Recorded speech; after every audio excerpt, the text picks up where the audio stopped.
किताब मुकद्दस में से दानियल के 10वें बाब की तिलावत।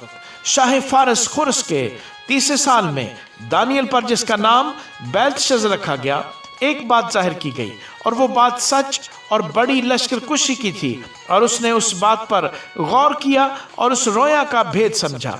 मैं दानियल उन दिनों में 3 हफ्तों तक मातम करता रहा, ना मैंने लजीज खाना खाया, ना गोश्त, और मैंने मेरे मुंह में दखल पाया, और ना मैंने तेल वाला, जब तक के पूरे 3 हफ्ते गुजर ना गए।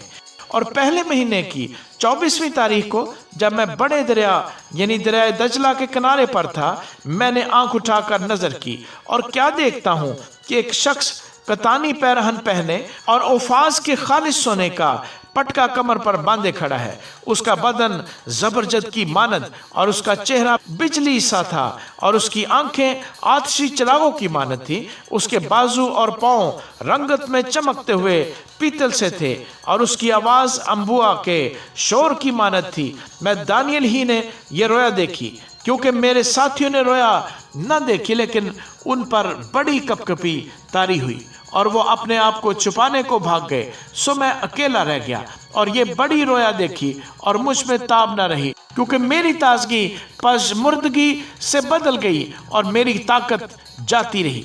पर मैंने उसकी आवाज़ और बातें सुनी, और मैं उसकी आवाज़ और बातें सुनते वक्त मुंह के बल भारी नींद में पड़ गया, और मेरा मुंह ज़मीन की तरफ था। और देख एक हाथ ने मुझे छुआ और मुझे घुटनों और हथेलियों पर बिठाया, और उसने मुझसे कहा, ऐ दानियल अजीज मर्द, जो बातें मैं तुझसे कहता हूँ समझ ले और सीधा खड़ा हो जा, क्योंकि अब मैं तेरे पास भेजा गया हूँ। और जब उसने मुझसे ये बात कही तो मैं कांपता हुआ खड़ा हो गया।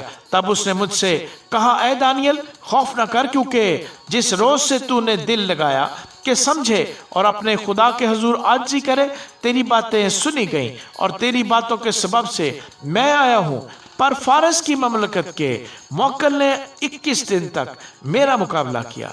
फिर मिकाएल, जो मुकर्रब फरिश्तों में से है, मेरी मदद को पहुंचा, और मैं शाहाने फारस के पास रुका रहा।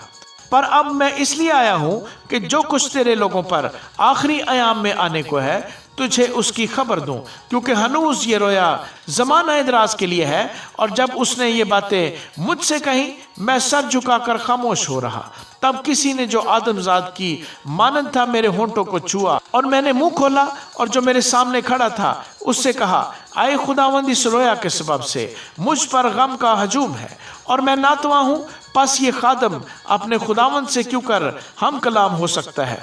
पस मैं बिल्कुल बेताब व बेदम हो गया। तब एक और ने, जिसकी सूरत आदमी की सी थी, आकर मुझे छुआ और मुझको तकवीत दी, और उसने कहा, ऐ अजीज मर्द, खौफ न कर, तेरी सलामती हो, मजबूत और तवाना हो। और जब उसने मुझसे ये कहा तो मैंने तवा नहीं पाई, और कहा, ऐ मेरे खुदावंद फरमा, क्योंकि तू ही ने मुझे कुव्वत बख्शी है। तब उसने कहा, क्या तू जानता है कि मैं तेरे पास किस लिए आया हूँ? और अब मैं फारस के मौक्कल से लड़ने को वापस जाता हूँ, और मेरे जाते ही यूनान का मौक्कल आएगा। लेकिन जो कुछ सच्चाई की किताब में लिखा है तुझे बताता हूँ, और तुम्हारे मौक्कल मिकाएल के सिवा इसमें मेरा कोई मददगार नहीं है। आमीन।